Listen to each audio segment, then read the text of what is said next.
Capítulo 12, secciones 8 y 9. Movimiento dependiente absoluto y movimiento relativo. Objetivos. Poder determinar el movimiento dependiente de dos partículas, entender los marcos de referencia de traslación, usar los marcos de referencia de traslación para analizar el movimiento relativo. Movimiento dependiente. El movimiento del objeto está directamente relacionado con el movimiento de otro. Tipos de problemas. En estos, tenemos donde un cuerpo está atado a otro cuerpo a través de, digamos, una polea. Estas poleas pueden tener arreglos más complejos, en los cuales puede ser una sola polea o puede ser una cuerda y varias poleas, como en este caso. O puede ser una sola polea, una cuerda, pero el movimiento puede ser relativo en ángulo con respecto al otro. Las estrategias para resolver este tipo de problemas. La idea fundamental es la longitud constante de la cuerda o del cable. Los segmentos cambian de longitud, pero no en el total. Establecer coordenadas de posición para cada objeto con un origen en un punto fijo, como las poleas, y eje de coordenada dirigido a lo largo del camino del movimiento. Usar la geometría o trigonometría para relacionar las coordenadas de posición con la longitud total de la cuerda. Se pueden ignorar secciones que no cambian de longitud. Repetir para todas las cuerdas del problema. Tomar derivadas de tiempo para encontrar la velocidad y la aceleración para cada partícula y o elemento diferente para encontrar el cambio de la posición. Y luego revisar y corregir los signos. Ejemplo número 1. Movimiento dependiente básico. Determine la velocidad del bloque A si se jala hacia abajo el extremo B de la cuerda a una velocidad de 1.5 metros por segundo. Entonces aquí vemos que esta cuerda corre por esta polea y luego pasa por debajo de esta y luego pasa por encima de esta y este es el lado que estamos jalando a una velocidad constante y este es el lado que estamos jalando a una velocidad constante de 1.5 metros por segundo. En este programa lo que tenemos es un cable que pasa primero por una polea y luego pasa por otra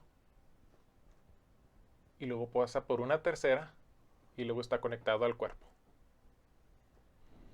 Este cuerpo, que es el que vamos a mover, está sujeto a esta polea y a este cable. Y nos indican que este cable está siendo jalado hacia abajo a una velocidad de 1.5 metros por segundo. Lo primero que hay que reconocer es de que estos segmentos de aquí, del cable, no los vamos a utilizar. Esos nunca van a cambiar porque la polea no está creciendo ni está encogiendo. Entonces, estos valores siempre van a ser iguales. Otro de los valores que también van a permanecer iguales es este tramo del cable. Cuando esta polea llegue hasta el tope, este cable nunca se va a utilizar. Entonces, esos los podemos discriminar y los eliminamos. La siguiente parte que nos interesa es entender que la relación de este movimiento lo vamos a marcar como SB y vamos a marcar a este otro segmento como 1, 2 y 3. Pero la distancia entre estos tres segmentos es la misma. De tal forma que cuando esta se mueve, estas se deben de encoger. Por cada metro que este avance, estos deben de avanzar 1/3 de metro para que sumados me den el metro que este se movió. Y a este lo vamos a marcar como SA. Entonces, lo primero que hacemos es marcar la longitud total, lo cual va a ser igual a este segmento, que es SB, más estos tres segmentos, que son 3 veces esta distancia. Y lo que hacemos es sacar la primera derivada de la longitud total para saber las velocidades. Pero la longitud total no va a variar. El cable no se estira ni se encoge. Entonces, esto nos da como resultado la velocidad de B más 3 veces la velocidad de A, de donde determinamos que la velocidad de A debe de ser igual a menos 1/3 de velocidad de B.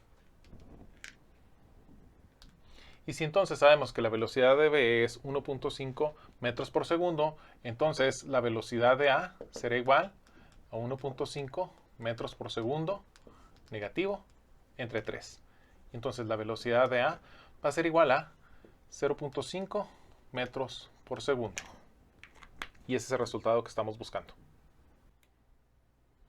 Ejemplo 2. poleas, motores y cuerdas múltiples. Determina la velocidad del elevador si cada motor jala el cable con una velocidad constante de 5 metros por segundo.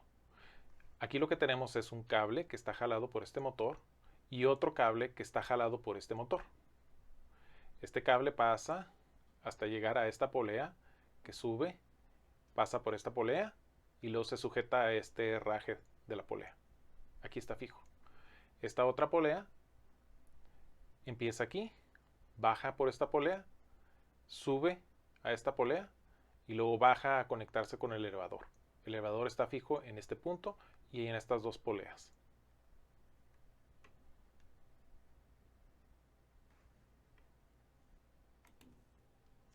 En este problema tenemos una polea que sale de B, conecta aquí, pasa por debajo, sube, conecta con esta y luego conecta a esta polea.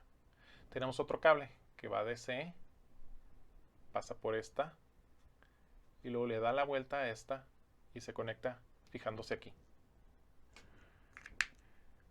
Lo siguiente que hacemos es marcar los diferentes puntos. Entonces ya tenemos B, C, vamos a marcar a este como A, marcaremos a este como D, E y F. Después marcamos las longitudes de los cables. Podríamos marcar de este punto, de este otro punto, y estos dos puntos son iguales, y estos dos puntos son iguales. Entonces marcamos una distancia de aquí a aquí para esta, y la marcaríamos como SB. De igual forma podríamos marcar una de este lado, y esta sería SC, pero SC es igual a SB. Esas distancias son iguales. Ahora de aquí, podríamos marcar entonces la distancia de aquí a acá,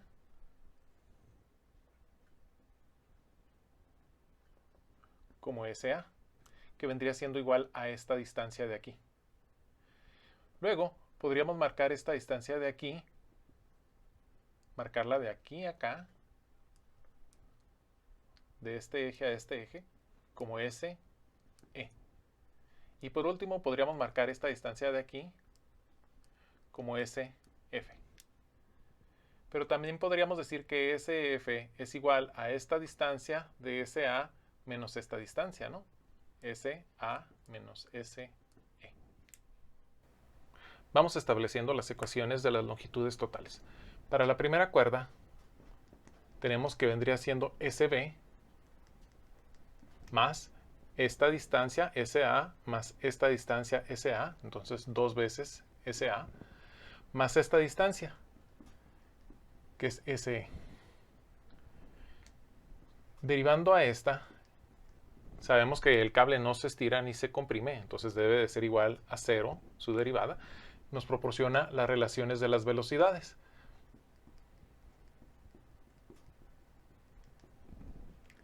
Para el segundo cable,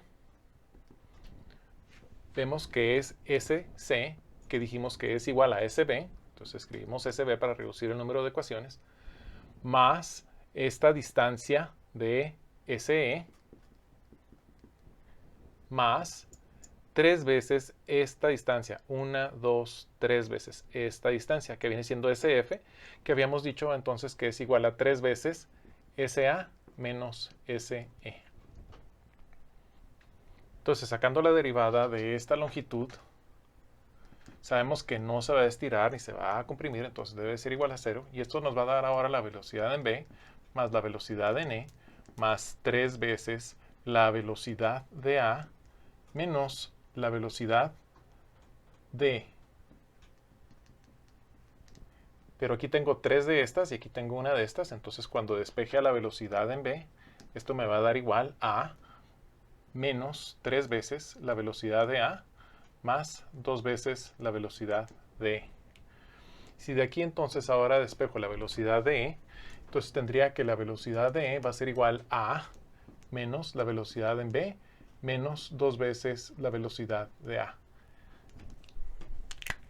Esto ahora lo puedo sustituir aquí. Entonces encuentro que la velocidad en B es igual a menos 3 veces la velocidad en A más 2 veces la negativa de la velocidad en b menos 2 veces la velocidad en a. Entonces, la velocidad en b debe de ser igual a menos 3 veces la velocidad de a más, vamos a cambiar el signo, menos 2 veces la velocidad en b menos 2 veces, 4 veces ahora, la velocidad en a. Entonces, esto nos va a dar entonces que 3 veces la velocidad en b debe de ser igual a menos 7 veces la velocidad de a. Y por lo tanto, la velocidad de a, que es lo que andamos buscando, va a ser igual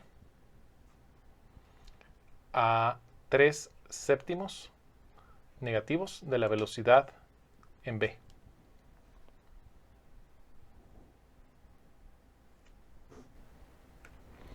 Entonces esto lo que quiere decir es de que esta longitud se está encogiendo a esta razón y por lo tanto el cuerpo A está subiendo a una velocidad d, vendría siendo 3 séptimos de la velocidad en b, que son 5 metros por segundo. Entonces la velocidad en a estaría dada por 2.14 metros por segundo.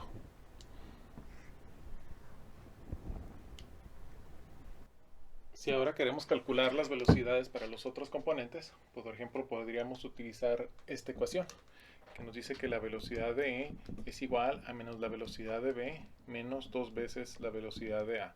Entonces la velocidad de E va a ser igual a menos esta velocidad, o sea, menos 5 metros por segundo menos 2 veces aquel valor de allá, que vendría siendo pues 6 séptimos de 5 metros por segundo.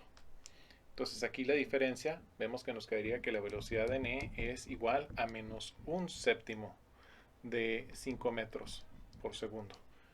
Otra vez, esto se está encogiendo. Esta velocidad, esta distancia se está encogiendo a esta razón.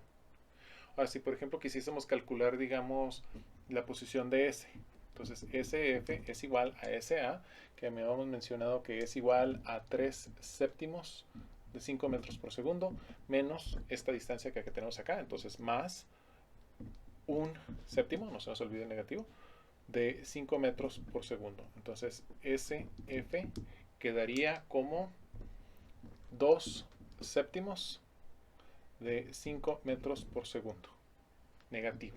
Otra vez, esto se está encogiendo a esta razón. Ahora, hay otra manera de resolverlo porque en realidad estas distancias las pudimos haber ignorado. Entonces vamos revisando cómo se hace eso. Nótese que en este problema estamos considerando que esta distancia SB se está extendiendo, que SB está creciendo. Es como si estos motores estuviesen avanzando hacia arriba a una razón de 5 metros por segundo. Otra manera de resolverlo sería considerar que estamos perdiendo cuerda.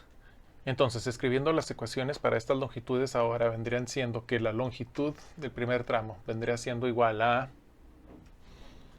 2 veces SA más SE. Para la otra ecuación sería SE más 3 veces SF, que habíamos dicho que es igual a SA menos SE. La primera derivada de esta, entonces debería de ser igual a la pérdida de la cuerda, o sea, menos 5 metros por segundo, esa es la velocidad a la cual se va a perder. Entonces, 2 veces la velocidad de A más la velocidad de E.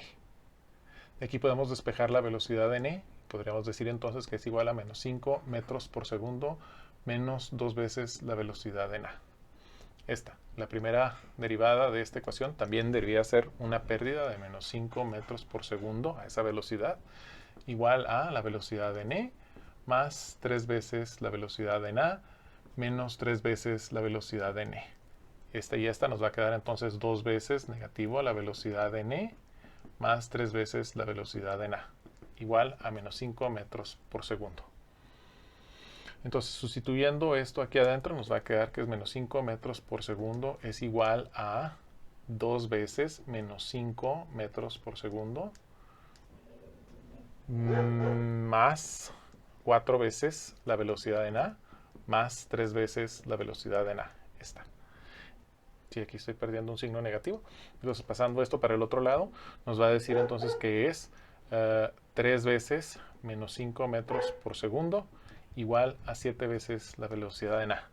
Entonces, la velocidad en A es igual a 3 séptimos de menos 5 metros por segundo. Igual que anteriormente, esto es igual a 2.14 negativos, implicando entonces que este tramo se está encogiendo. Esta velocidad negativa quiere decir que este tramo se está encogiendo y por lo tanto esta pieza está subiendo a esa velocidad. Y la velocidad vendría siendo positiva, hacia arriba, de 2.14 metros por segundo. Ejemplo número 3. Movimiento dependiente con ángulo. Un hombre sube a un muchacho a un árbol en el punto C al caminar hacia atrás él.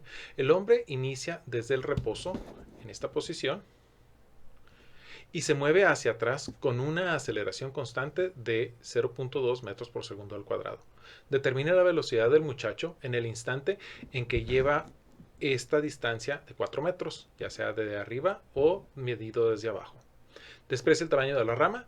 Cuando x es igual a 0, o sea, el señor está aquí, y es igual a 8 metros.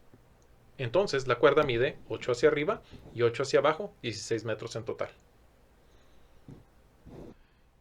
Cuando el señor se encuentra en esta posición inicial, entonces tiene una velocidad de 0 y se acelera en aquella dirección a una aceleración constante.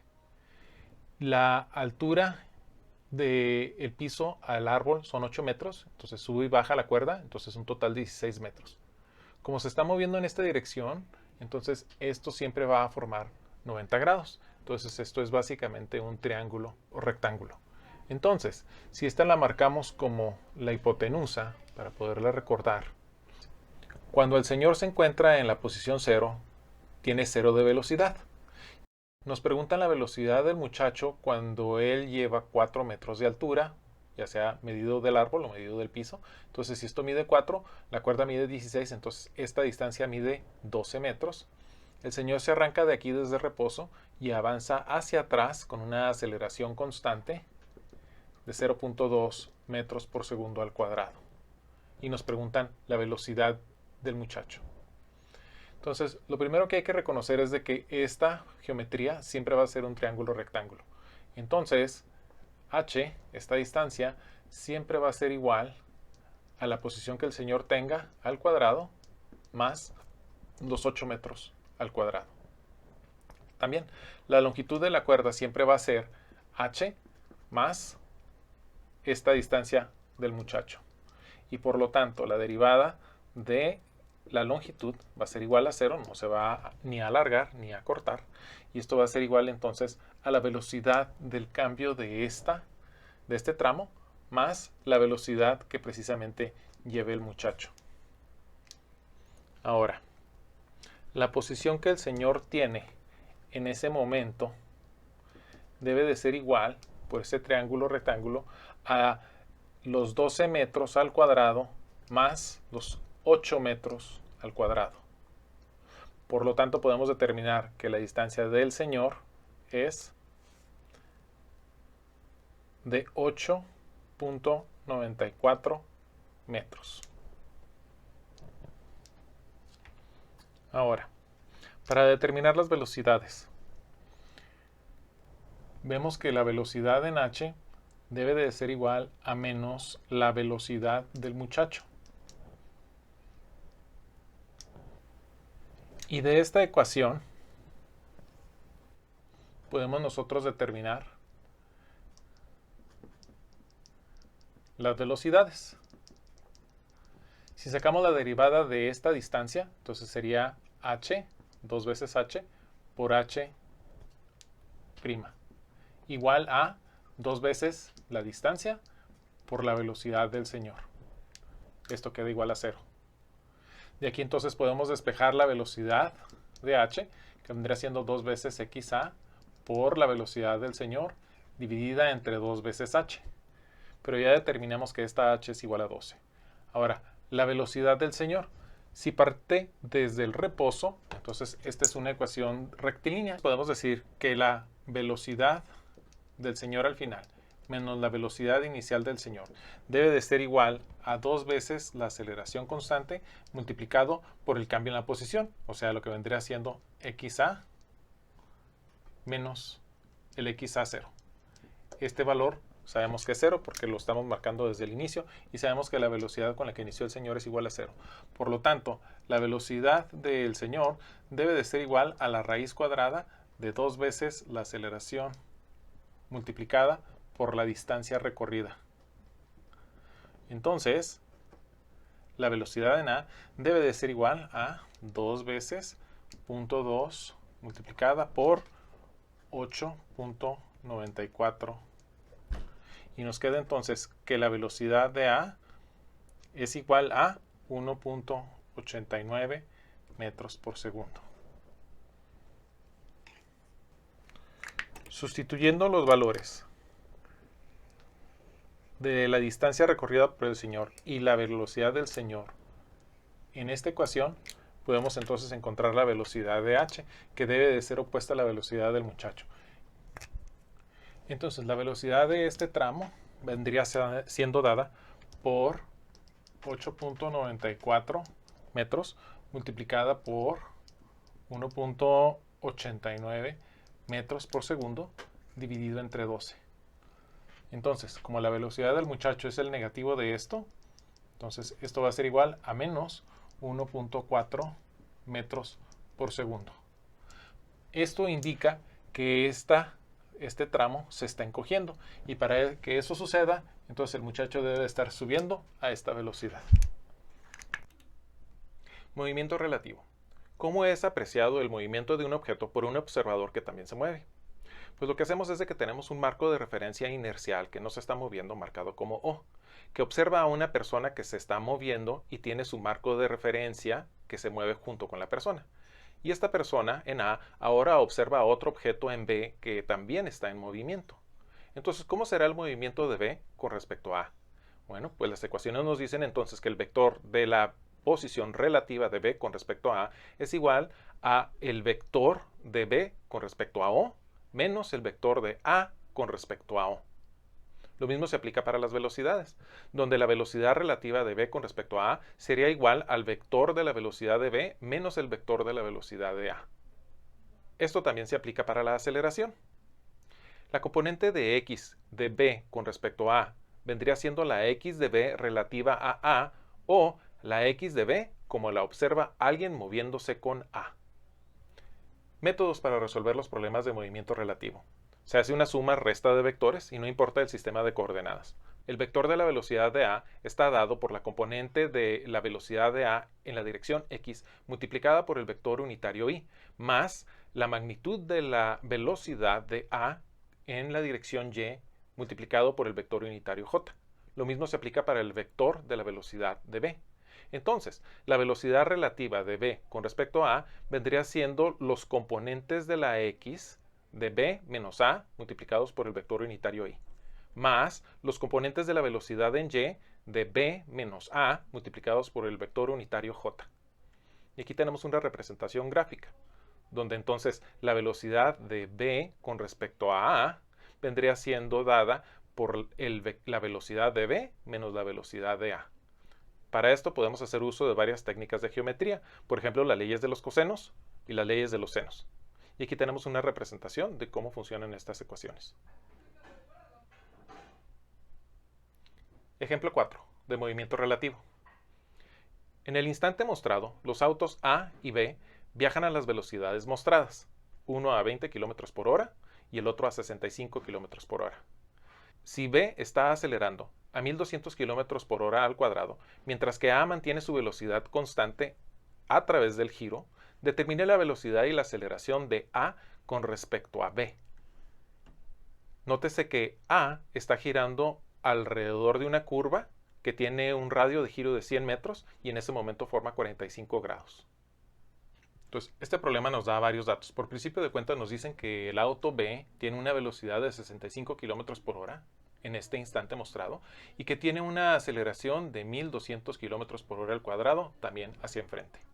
Nos dicen que el coche A tiene una velocidad constante de 20 kilómetros por hora, lo cual nos indica que vamos a tener aceleración en esa dirección igual a 0. Y como está dando una vuelta, entonces esa aceleración hacia enfrente es la aceleración tangencial igual a 0. Nos dice también que tenemos un radio de curvatura de 100 metros y que tenemos un ángulo que forma de 45 grados. Entonces el carro forma un ángulo de 45 grados. Entonces el carro A tiene 0 aceleración tangencial hacia enfrente. Y como está dando una vuelta, entonces va a tener una aceleración dirigida hacia el centro de giro, que va a ser la aceleración normal. Esta habrá que averiguar. Otra de las cosas que hay que reconocer es de que esta velocidad vendría siendo igual a la velocidad de v en x y que la velocidad de v en y no existe porque todo es en esta dirección horizontal. Igual, esta vendría siendo la aceleración de v en x y la aceleración de v en y tampoco existe.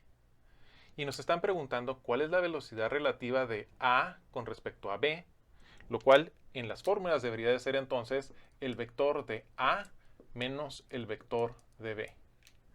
Y este, para la aceleración, sería la aceleración de a menos la aceleración de b, a menos b. Entonces, la aceleración normal estaría dada por la velocidad al cuadrado dividida entre el radio de giro. Tenemos todos los datos, entonces podemos calcular que la aceleración normal es igual a la velocidad de 20 km por hora elevado al cuadrado dividido entre el radio de giro de 100 metros. Para convertirlo a metros lo tenemos que dividir entre 1000. Entonces nos dice entonces que la aceleración normal es igual a 4000 kilómetros por hora. Antes de hacer los cálculos de las velocidades y aceleraciones relativas, voy a explicar por qué tenemos estos ejes Y y J para la descomposición precisamente de la velocidad y de la aceleración del coche A.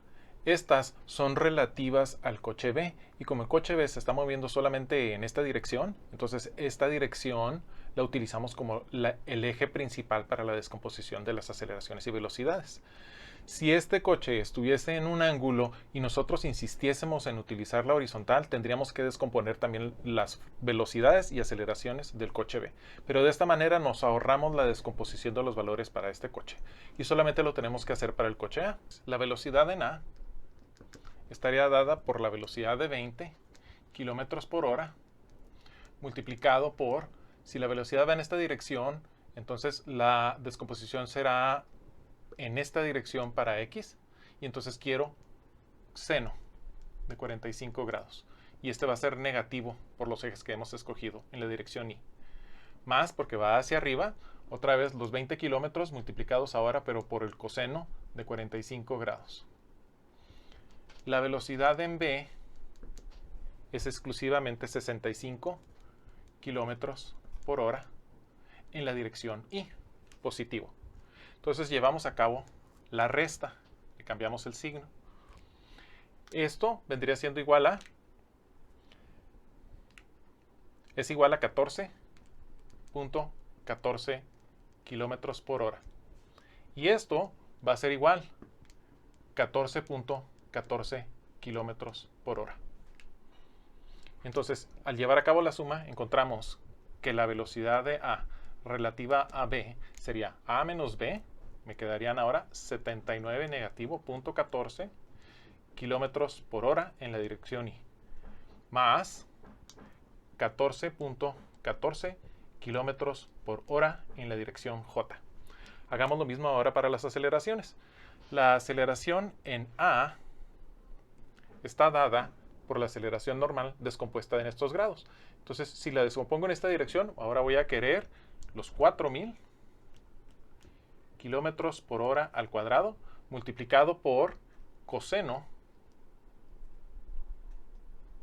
de 45 grados positivo más los 4000 kilómetros por hora al cuadrado multiplicado en esta ocasión por el seno de 45 grados. 400 multiplicado por el coseno de 45 grados me va a dar 2828.43 kilómetros por hora al cuadrado. Como este coincide de 45 grados, entonces será el mismo número, pero en la dirección J. La aceleración en la aceleración en B está dada por los 1200 kilómetros por hora al cuadrado en la dirección I positiva. Para encontrar la velocidad relativa, llevamos a cabo la resta y entonces restamos y nos va a quedar que la aceleración de A relativa a B debe de ser igual a 1628.43 kilómetros por hora al cuadrado más 2800, ¿sí? Más los 2828.43 kilómetros por hora al cuadrado.